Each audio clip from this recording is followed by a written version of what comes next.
জীবনের আসল ধাক্কা না খেলে কখনো জীবনের আসল মূল্য বোঝা যায় না। প্রতিটি আঘাতের জীবনে কিছু না কিছু শেখায়। নমস্কার বন্ধুরা, কৃষ্ণার ব্লকে আপনাদের স্বাগত জানাই। আপনারা কেমন আছেন? আশা করি নিশ্চয়ই আপনারা ভালো আছেন। আমিও আপনাদের ছোট বড় আশীর্বাদে ভালো আছি। এই দেখুন বন্ধুরা, এখন প্রায় সকাল 9:30 আপনাদের সাথে নিয়ে নতুন একটা ব্লগ শুরু করলাম। আশা করি নিশ্চয়ই ব্লগটা আপনাদের ভালো লাগবে। আমার তরফ থেকে সকল বন্ধুদের জানাই গুড মর্নিং, বড়দের জানাই প্রণাম, আর ছোটদের রইল আমার অনেক অনেক ভালোবাসা।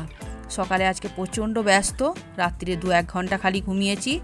যত গরমটা বাড়ছে, লোডশেডিংয়ের উপদ্রব তত বাড়ছে, কেটে যাচ্ছে, সারা রাত ভালো করে ঘুম নেই। বিছানা থেকে ওঠার পরই শুরু হয়েছে ব্যস্তময় দিন।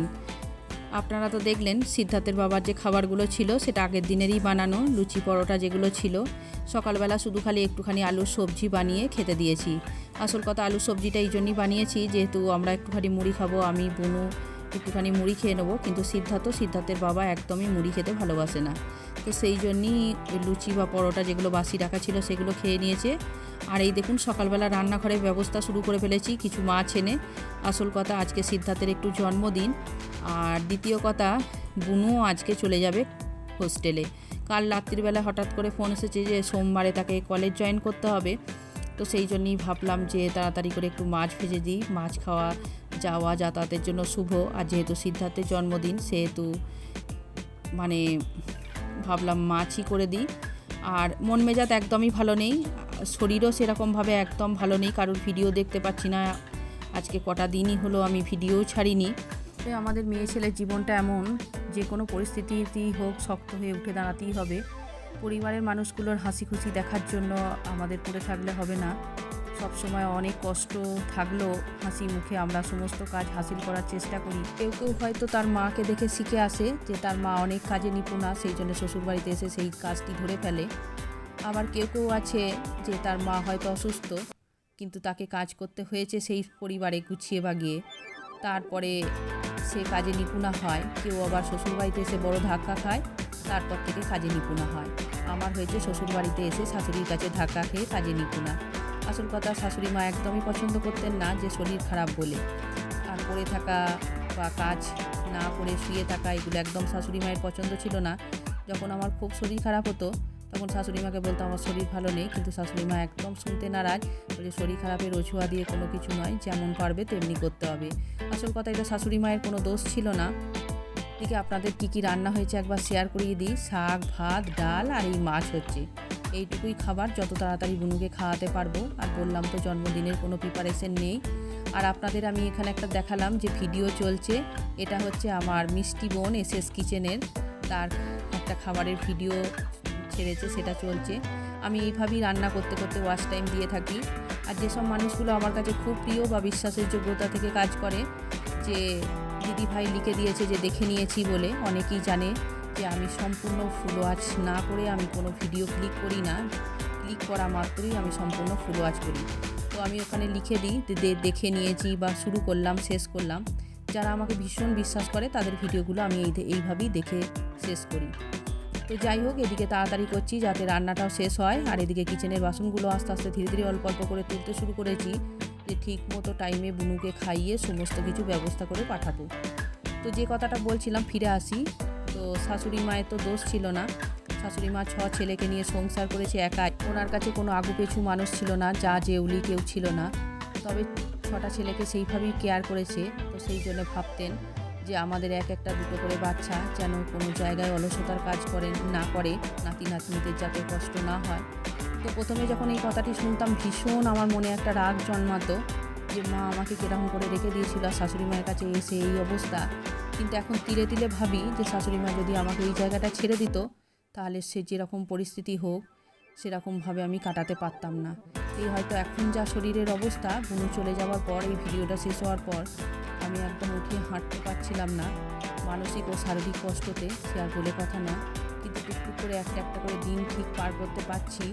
এই জন্যই ওই ধাক্কার পর থেকে এই একটা আমি শক্ত হয়ে গেছি। যাই হোক, এদিকে রান্না বাড়া হয়ে গেছে, মোটামুটি কমপ্লিটের দিকে।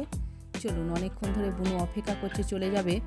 তো তার আগে কিছু বাপের বাড়ি থেকে আমার জিনিস এসেছে, সেই জিনিসগুলো একবার আমি দেখে নিয়ে আসি।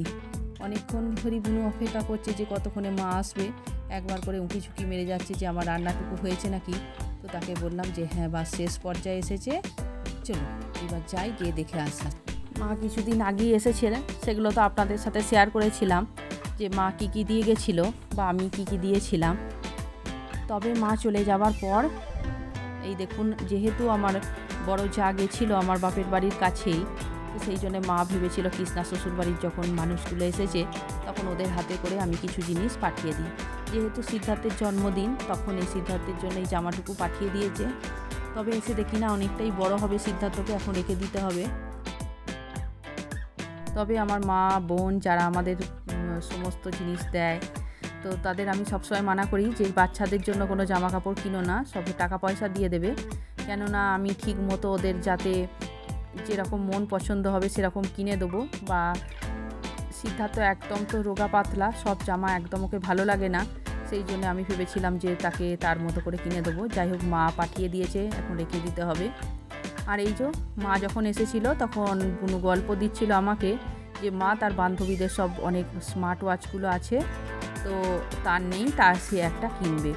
তো সেটি মা এখন শুনে রেখেছিল বা মনটায় তার গেঁথে গেছিলো যে তার নাতনির কাছে নেই।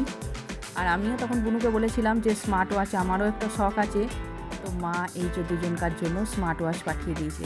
তবে এখন ফাইনাল হয়ে গেছে, এটা একবার খুলেছিলাম, এই যে হালকা কালারের এটা রয়েছে, হালকা পিঙ্কের। তো এইটা হচ্ছে আমার জন্য, মানে বুনু বলেছে এটা তুমি নেবে। তবে কেমন লাগলো আপনাদের এগুলো আপনারা অবশ্যই কমেন্টের সাহায্যে জানাবেন। আর দাঁড়ান, বুনু এখন অনেক ক্যালিকেচার করে তার নিজের জিনিসটি খুলবে। একবার সে হালকা দেখে নিয়েছে, দেখে নেওয়ার পরই সিলেক্ট করেছে পিঙ্কটা তুমি নেবে। আর এটা হচ্ছে সম্পূর্ণ ব্ল্যাক, এই যে এটা হচ্ছে বুনুর। তবে আমি বলেছিলাম ব্ল্যাকটা আমাকে দে, তুই তো বাচ্চা বয়স আছে, পিঙ্কটা নে, সে কিছুতেই নেবে না। এই দেখুন, তবে কার কোনটা হলে ভালো হতো আপনারা অবশ্যই কমেন্টের সাহায্যে জানাবেন, তাও আমি একবার পরে নিয়ে দেখাই। এই যে যাই হোক, এইবার গিয়ে খাবার দাবার করি। এই যে দু মা মেয়ে পড়েছি, ও সবসময় বলছে যে আমারটাই বেশি ভালো হয়েছে। যা হয়েছে হয়েছে, মায়ের দেওয়া জিনিস কোনো সময় আমার খারাপ লাগে না। চলুন এবার খাওয়া দাওয়া করি। আর বুনুর আরও কিছু বাকি আছে ব্যাগ প্যাকিংয়ে, সেগুলো ব্যবস্থা করে দিই। আর এর সাথে সাথে মা একটা আরও আমাকে জিনিস দিয়েছে যেটা আমার কাছে অনেক মূল্যের, তবে প্যাকিংটা এখনও খোলা হয়নি। যখন এই গাছটি বসাবো তখন দেখাবো আপনাদের। এটি হয়েছে সাদা অপরাজিতা গাছের বীজ দিয়ে পাঠিয়েছে ঘড়ির ভেতরে করে। আসল কথা বলছিল যে গরমটা চলে যাবার পর বর্ষাকাল আসবে, তখন এই বীজগুলো বসিয়ে দেবে। চলুন, খাওয়া দাওয়া হয়ে গেছে, সেই মুহূর্তে ভিডিও করা একদমই সম্ভব হয়নি। দুটি বুনিকে ভাত খাইয়ে দিয়েছিলাম, ছেলেটাও একটু মাছ ভাত খেয়ে নিয়েছে। এইবার বুনু এখন হোস্টেলের উদ্দেশ্যে রওনা দিচ্ছে। এই যে বাবা মেয়ে রেডি। তবে এখন এই মুহূর্তে আজকে ওর বাবা ছাড়তে যাবে না, যাবে ওর জেঠু। প্রচুর গরম, এখন বাজছে 3টে। ভীষণ আমার মনটা খারাপ হয়ে গেছিলো বুনু চলে যাওয়ার পর। আমি এসি রুমে শুতে গেলাম, আর সেই রোদ মাথায় করে মেয়েটি আমার গরমে চলে গেল। যাই হোক, সিদ্ধার্থ প্রচণ্ড মনোকষ্ট পেয়েছিল, ভেবেছিল মানে বুনু দিদি চলে যাওয়ার পর আমি আর কোনো কেক কাটবো না বা কাউকেই বলবো না, একদম চাইছিলই না তার জন্মদিনে কেক কাটা হোক।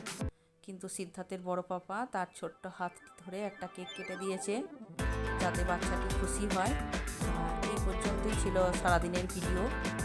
আপনারা সিদ্ধার্থের জন্য 2 হাত তুলে আশীর্বাদ করবেন যাতে আমার ছেলেটা দীর্ঘায়ু হোক আর যেন সুস্থ থাকে। চলুন তাহলে আমার ব্লগটা আমি এইখানেই শেষ করছি। আপনারা ভালো থাকবেন, সুস্থ থাকবেন, শীঘ্রই দেখা হবে পরের একটা ব্লগে। আমার যদি ভিডিওটি ভালো লেগে থাকে ছোট্ট করে একটা লাইক করে দেবেন। একটা লাইক আমার পরবর্তী ভিডিও বানাতে আমাকে অনেক অনেক মোটিভেট করবে।